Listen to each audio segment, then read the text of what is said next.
আমি যদি বাংলাদেশ টিমের ম্যানেজার কিংবা হেড কোচ হতাম, ওয়েস্ট ইন্ডিজের বিপক্ষে দ্বিতীয় টি-20 ম্যাচ হারার পরে ড্রেসিং রুমে নাসুম, রিশাদ, মুস্তাফিজ এই তিনজনকে দাঁড়া করাতাম। উল্টা দিকে লিটন, তাওহিদ হৃদয়, জাকের আলী অনিক, শামীম হোসেন পাটোয়ারি এবং তানজিদ তামিমকেও দাঁড়া করাইতাম। বলতাম, হাত জোর করো, নাসুম, মুস্তাফিজ, রিশাদ, ওদের কাছে মাফ চাও, মাফ চাইয়া বলো ভাই তোরা আমাদের মাফ করে দে, আমরা আসলে পারি না, আমাদের দিয়ে হচ্ছে না, আমরা চলি না, আমাদের মাফ করে দে। সরি টরি না, হাত জোর করে মাফ চাইতে হবে।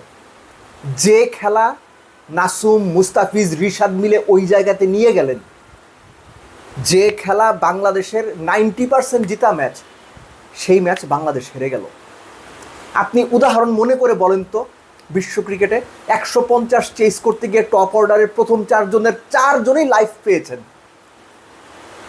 কোনো একজন একটা ভালো ইনিংস খেলে ম্যাচটা শেষ করে আসতে পারেননি। আমি তানজিদ তামিমকের ইনিংসকে ভালো ইনিংস কোনোভাবেই বলবো না, কারণ তিনি খেলাটা শেষ করতে পারেননি। লাভ কি ইনিংস খেলে? কোনো লাভ নাই।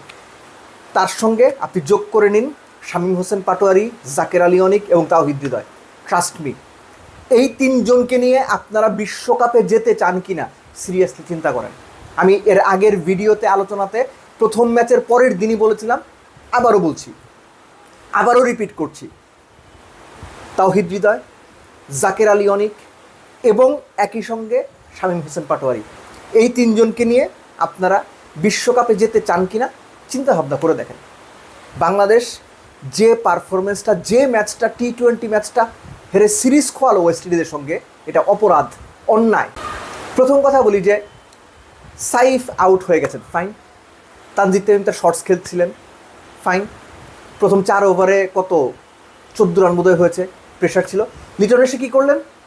প্রথম বলটা এক নিলেন, পরের বলটা স্কুপ খেলতে গেলেন। জেইডেন সেলসের ফার্স্ট ওভারের প্রথম বলটা তিনি স্কুপ খেলতে গেলেন, টাইমিং হলো না। ওই ওভারে লিটন 3টা 4 পেয়েছেন। লিটন প্রথম 9 বলের মধ্যে 4টা 4 মেরেছেন, খুব ভালো টাচ মনে হচ্ছিল, লাইফও পেয়েছেন এর মধ্যে।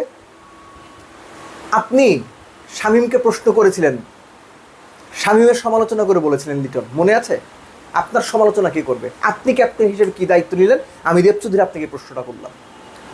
আপনারও সবসময় এনজয় করা যাবে না, মাঝে মধ্যে মাথাটা ঠান্ডা করে ব্যাটটা করতে হবে দলের জন্য। ফ্ল্যামবয়েন্ট হওয়া যাবে না, শর্টস খেলতে পারি। মোনালিসা ভাই, মাফ চাই, প্রচুর মোনালিসা দেখাইছেন, এখন একটু বেসিক ক্রিকেটটা খেলেন। শামীমকে যেভাবে বলেছিলেন আমি আপনাকে ওইভাবে বললাম, এইভাবে করলে হবে না, আপনাকে ভাবতে হবে লিটন।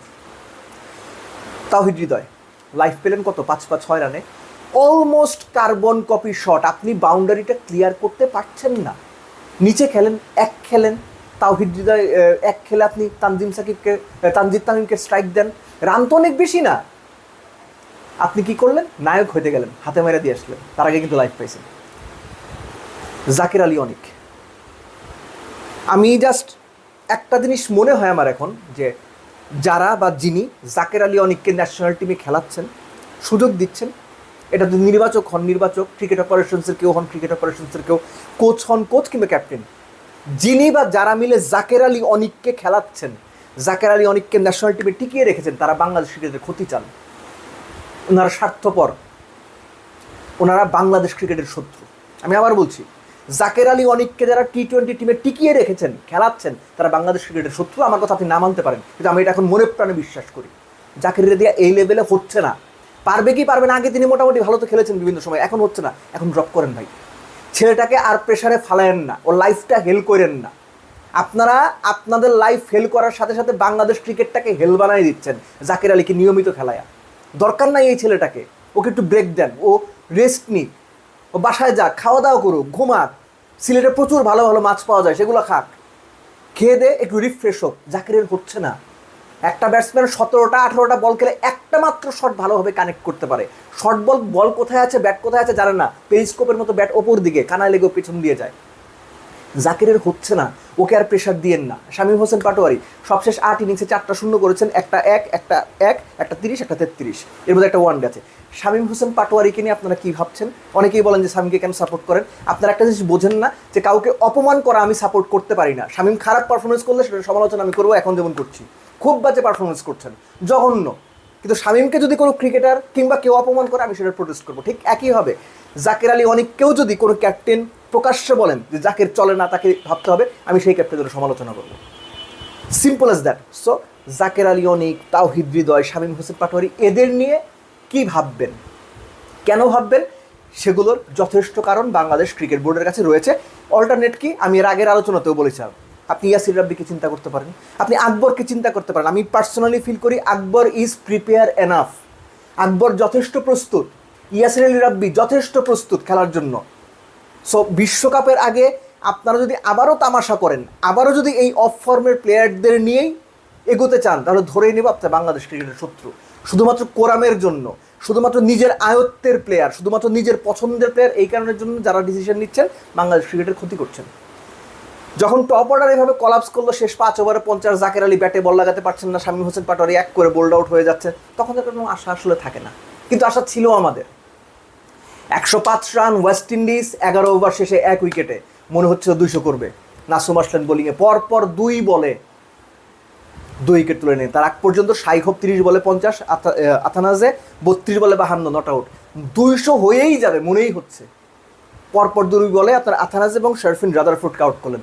একটা ছিল হচ্ছে প্রথমটা কত 93-94 কিলোমিটার, পরেরটা 10 কিলোমিটার স্লো। লিটনের এখানে একটু প্রশংসা করতে হবে। 2 উইকেট যাওয়ার পর তিনি তার প্রিমিয়ার বোলার মুস্তাফিজ কাটলেন। মুস্তাফিজ শাই হোপের প্রাইসড উইকেটটা নিয়ে দিলেন, সেটাও তুলনামূলক স্লোয়ার বলে। আগের 3টে ডেলিভারির 2টো ছিল কত 135, 134 এরকম, ওই বলটা ছিল 121, যেটাতে শাই হোপ আউট হলেন। তারপরের ওভার উইকেট নাই, 14তম ওভারের কথা বলছি। 15তম ওভারে রিশাদ আসলেন, আবার তিনি ওই ওভারে 2 উইকেট তুলে নিলেন। 2 উইকেট কালকার রবম্যান পাওয়েল, এবং একই সঙ্গে আপনার রবম্যান পাওয়েলের সঙ্গে কার উইকেট তুলুন ভুলে গেলাম, এনিওয়েজ জেসন হোল্ডার উইকেট। এই 2টো উইকেটও তিনি অলমোস্ট সিমিলার সর্ট অফ লেন্থে বল করেছেন, অফ মিডল, অফ স্ট্যাম্পের একটু বাইরে, টস টাপ মারার জন্য দিয়েছেন। এই যে 11 ওভারে 105 1 উইকেট থেকে 15 ওভার শেষে কত 120-এর মতো 5 উইকেটে, এই যে আপনার 4 ওভারের মধ্যে কত 17-18 রান, 4 উইকেট তুলে নেবে বাংলাদেশ। তখন আর ওয়েস্ট ইন্ডিজের কোনো ওয়ে আউট ছিল না। ওয়েস্ট ইন্ডিজ তখন শুধুমাত্র ড্যামেজ কন্ট্রোলের রাস্তায় গেছে। পরের 30টা বল থেকে ভাই কোনো মতে 30টা রান কর, 30টা বল থেকে 40টা রান কর, এক্স্যাক্টলি তাই করেছে ওয়েস্ট ইন্ডিজ। শেষ 30 বলে তার ওই 30-32 রানই করেছে। এই যে মাঝখানের স্প্যানের নাসুমের দুর্দান্ত পরপর 2 বলে 2 উইকেট, মুস্তাফিজের শাই হোপের গুরুত্বপূর্ণ উইকেটটা নিলেন, তারপরে রিশাদ 1 ওভারে 2 উইকেট নিলেন, শেষ ওভারে গিয়ে মুস্তাফিজ আবারও 2 উইকেট নিলেন, শেষ বলে উইকেট নিলেন, 1 ওভারে 3 উইকেট। বোলাররা আর কি করবেন ভাই, জান দিয়ে দিবে আপনাদের জন্য। কিডনি, হার্ট, লাং, চোখ, নাক, দাঁত সব উঠাইয়া দিয়ে দিবে ব্যাটসম্যানদের জন্য। আর কি করবে মুস্তাফিজরা, রিশাদ, নাসুমরা আর কি করবে আপনাদের জন্য? এর চেয়ে বেশি করা যায় না। এর চেয়ে বেশি ভালো বল ওয়েস্ট ইন্ডিজের এই টিম লাইনে পেরে গেছে, তাহলে যেটা হইতে হবে 105 রানে 1 উইকেট, 110 রানে অল আউট হয়ে যেতে হবে। পরের 20 বলে 9 উইকেট হারাইছে ওয়েস্ট ইন্ডিজ, এরকম হইতে হবে। এর চেয়ে ভালো যদি কিছু হইতে হয়, এই ম্যাচটা বাংলাদেশের জেতা উচিতই ছিল, যে কোনোভাবে জেতা উচিত ছিল। সিদ্ধান্তহীনতা, ঠিকঠাক মতো শট সিলেকশন না করতে পারা, নিজেদের উপর নিয়ন্ত্রণ না থাকা, অপ্রয়োজনীয় শর্ত রয়েছেই, গেমটাকে ডিপে নিয়ে না যাওয়া, এক্সট্রাঅর্ডিনারি কিছু করতে যাওয়া, অপ্রয়োজনের শটগুলো শুধুমাত্র খেলা না, অপ্রয়োজনীয় মুহূর্তে খেলা, এসবই হারের কারণ। লাস্টলি তানজিদ তামিমের কথা বলে শেষ করব। ভালো ইনিংস, নো ডাউট, অকার্যকর ইনিংস। আপনি কেন 44-এ লাইফ পাওয়ার পর ওই রকম 60-62 করে আউট হবেন? আপনি কেন ম্যাচ শেষ করতে পারবেন না? এখানেই তো আপনার অ্যাবিলিটির পরিচয়। এই অ্যাবিলিটি আপনার যদি গ্রো না করে, আপনি কিসের বড় প্লেয়ার হইলেন? কীভাবে বড় প্লেয়ার হবেন? কিভাবে গ্লোবাল স্ট্যান্ডার্ডে নিজেকে জানান দেবেন? মনে আছে চ্যাম্পিয়ন্স ট্রফি কিংবা T20 যে এশিয়া কাপটা হলো, সেটার ফাইনালের কথা? ভারতের এক ব্যাটসম্যান কী ইনিংসটা খেললো, কীভাবে ম্যাচ জেতালো, মনে আছে ফাইনালের কথা? আপনারা নায়ক কীভাবে হবেন?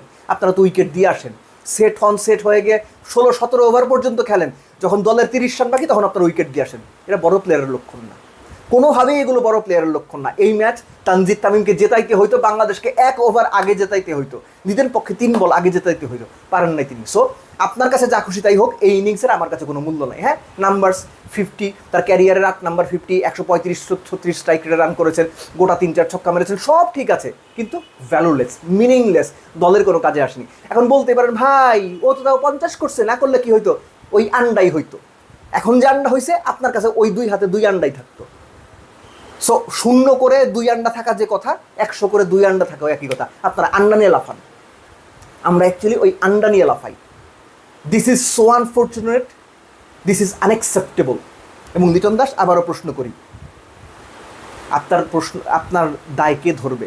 নিজেকে প্রশ্ন করেন, মুশফিকের মতো বলি, আয়নায় গিয়ে দাঁড়ান, তাকান, টিমটার অবস্থা দেখেন। ঠিক একইভাবে ড্রেসিং রুমে যে কোচেরা বসে আছেন, আয়নার সামনে দাঁড়ান। আপনাদের কোরাম বাংলাদেশ ক্রিকেটটাকে শেষ করে দিচ্ছে যাচ্ছে। এবং দর্শকদের বলি, আপনারাও কথা বলেন, আওয়াজ তোলেন। এই কোরাম যে পর্যন্ত থাকবে, এই কোরাম যে পর্যন্ত অপ্রয়োজনীয় প্লেয়ারদের দিনের পর দিন টেনে নিয়ে যাবে, বাংলাদেশ ক্রিকেট শুধুমাত্র নিচের দিকে যাবে।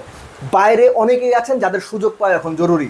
বিশ্বকাপ সামনে কোনো তামাশা চলবে না, এবং তামাশা যদি করতে হয় সেটার প্রতিবাদও করতে হবে, এবং সেই তামাশার এগেনস্টে শক্ত অবস্থান নিয়ে দাঁড়াইতে হবে। নইলে যে তামাশা দেখতেছেন, যে ডিম নিয়ে নাড়াচাড়া করতেছেন, যে অশ্বডিম্ব হাতে ধরে বসে আছেন, আমি বসে আছি, আপনারা বসে আছেন, বিশ্বকাপও এই অশ্বডিম্ব ধরেই বসে থাকা লাগবে। So this is high time. প্রশ্ন করেন, প্রশ্ন তোলেন, জবাবদিহিতা চান। এরা বাংলাদেশ ক্রিকেটটাকে কোরাম করে শেষ করে দিচ্ছে।